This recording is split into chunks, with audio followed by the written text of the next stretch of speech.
Sa baba, minasan. 2 edamames, please. Can you please read this one?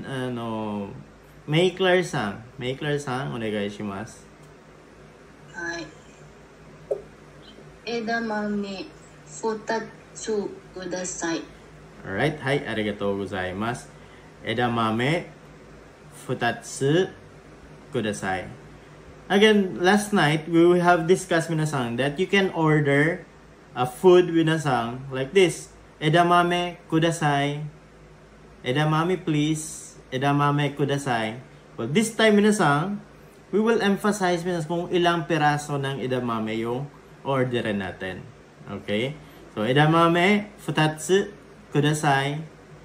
Or, polite way of kudasai. Ano nga ito, minasan? Ano yung polite ng kudasai?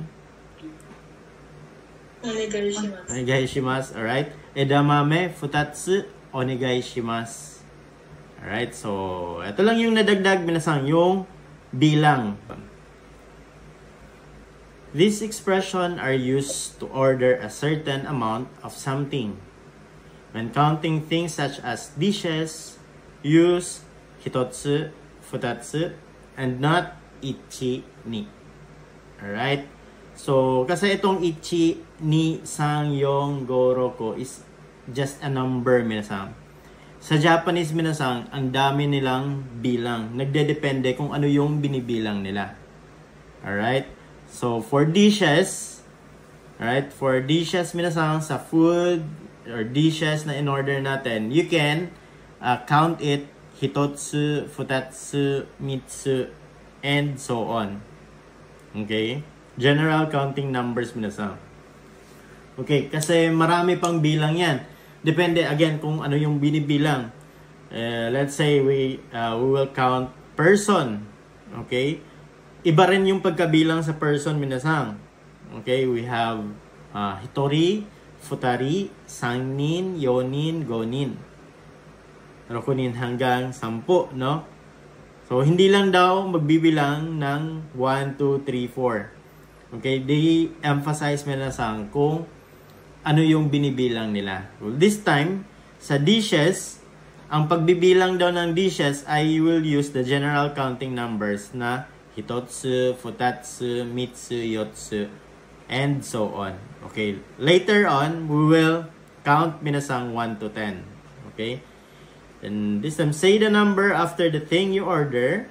Say, kohi futatsu onegai shimasu. Not futatsu kohi onegai shimasu. Okay, kasi itong futatsu kohi is like English version. 2 coffee. So, sa kanila, baligtad minasan. Coffee 2, please. Ganon. Daijoubu desu ka? Nasabayan? Hi. Okay. So, for example, this time, minasan, okay? Excuse me. Kunwari, ako yung customer. And then si kunwari, ako yung staff. Tapos yung customer ay si Almira-san. Can you please read this one, Almira-san?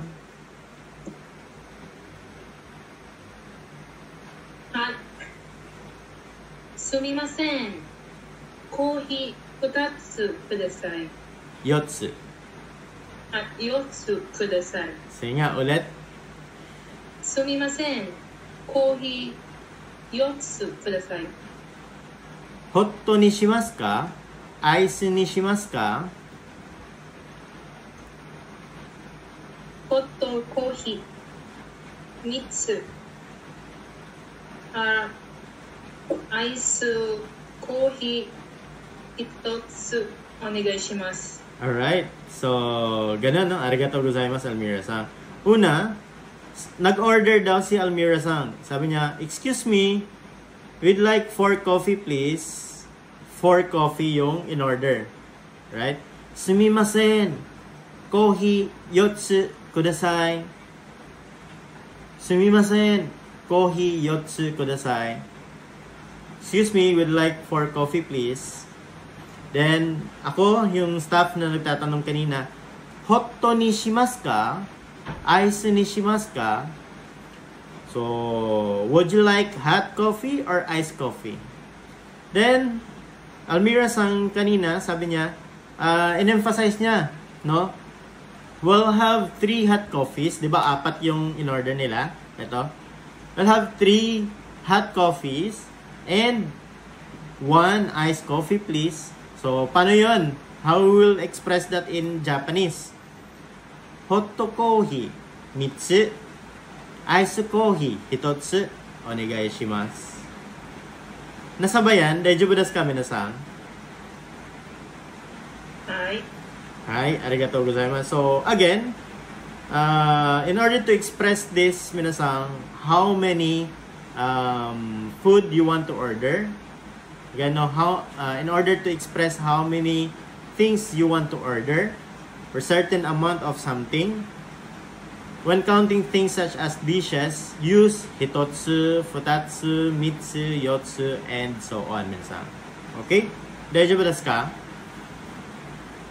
はい。Okay, じゃあ、ありがとうございます。